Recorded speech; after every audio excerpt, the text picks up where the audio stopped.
ஒரு குதிரை நீ ஓடையின் பக்கம் கூட்டிகிட்டு போய் நிறுத்த தான் முடியும். தண்ணி குடிக்க வேண்டியது நீ, உனக்காக நான் குடிக்க முடியாது. உன்னை கூட்டிகிட்டு போய் நிறுத்துறேன். இந்த 1ஆம் தேதியிலிருந்து நான் இதெல்லாம் விட்டுற போகிறேன். ரெசல்யூஷன் வச்சுருப்பியா இல்லையா? வச்சுருக்கியா? எத்தனை வருஷமாக வச்சிட்ருக்கிற? 5-6 வருஷமா? 5ஆம் தேதிக்கே அது இல்லாமல் போகுது. எப்படி அது பொங்கல் வரைக்கும் கூட தாங்க மாட்டேங்குது. நான் தான் இதை செய்யணும்னு முடிவு செய்கிறேன், ஆனால் நான் அதை செய்ய மாட்டேங்கிறேனே. நான் இன்னைக்கு உனக்கு அந்த திரையை விலக்கி விடுகிறேன். அலன் மாஸ்க் யார்? அவர் டெஸ்லா ஓனர். அதை விட அவருக்கு இன்னொரு பெரிய ஒரு ஐடென்டிட்டி இருக்குது. இந்த உலகத்திலேயே 800 கோடி மக்கள் 850 கோடி மக்கள் இருக்கிற இந்த பூலோகத்தில் பந்து இருக்குல்ல, அதில் முதல் பணக்காரன் அவன் தான்.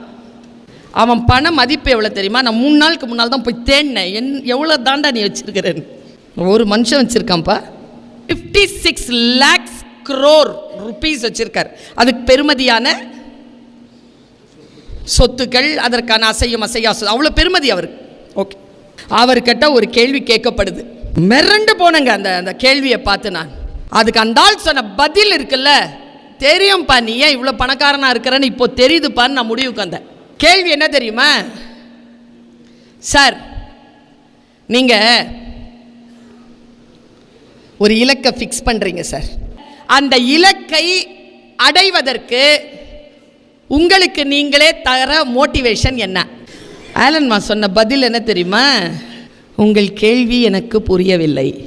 இல்லை சார், நீங்கள் ஒரு இலக்கை நிர்ணயிச்சிட்டீங்க சார். அந்த இலக்குக்கு போக முடியாதபடிக்கு உங்கள் தடைகளை நீக்கிறதுக்கு உங்களுக்கு நீங்களே மோட்டிவேட் பண்ணிக்கிறீங்கல்ல, அது என்னது சார்? அவர் சிம்பிளாக சொல்லிட்டு போயிட்டாருங்க, உங்கள் கேள்வி எனக்கு புரியவில்லை. இல்லை சார், உங்களுக்கு புரியுது, நான் கேட்குறது வேணாம் தப்பாக இருக்கலாம், உங்களுக்கு என்ன புரியுதோ அதுக்கு பதில் சொல்லுங்கள் சார். அவன் தந்த பதில் என்ன தெரியுமா? நீ தானே அந்த இலக்கை ஃபிக்ஸ் பண்ண, அந்த இலக்கு தானே உனக்கு மோட்டிவேஷன், அப்புறம் உனக்கு என்னத்துக்கு மோட்டிவேஷன்னு கேட்டார் அவர். இலக்கை ஃபிக்ஸ் பண்ணது நீ தானே, அப்போ என்னத்துக்கு உனக்கு மோட்டிவேஷன் அவர் கேட்குறாருங்க. நான் ஒரு இலக்கை ஃபிக்ஸ் பண்ணா அதுதான் என் மோட்டிவேஷனை தவிர அதை அடையிறதுக்கு இன்னொரு மோட்டிவேஷன் எனக்கு தெரியலைன்னு எவன் சொல்கிறானோ அவன் ஆலன் மாஸ்க் மாதிரி உயர்றான். விரும்புகிறத செஞ்சுக்கிட்டே இருக்கிறோமா, அது ரொம்ப முக்கியம். அது நமக்கு புகழையும் பணத்தையும் உயர்வையும் தர வேண்டும்.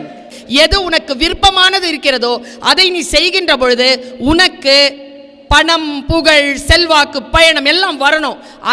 அந்த என்ன பிடிச்சிருக்கு உனக்குங்கிறத நீ முடிவு செய்.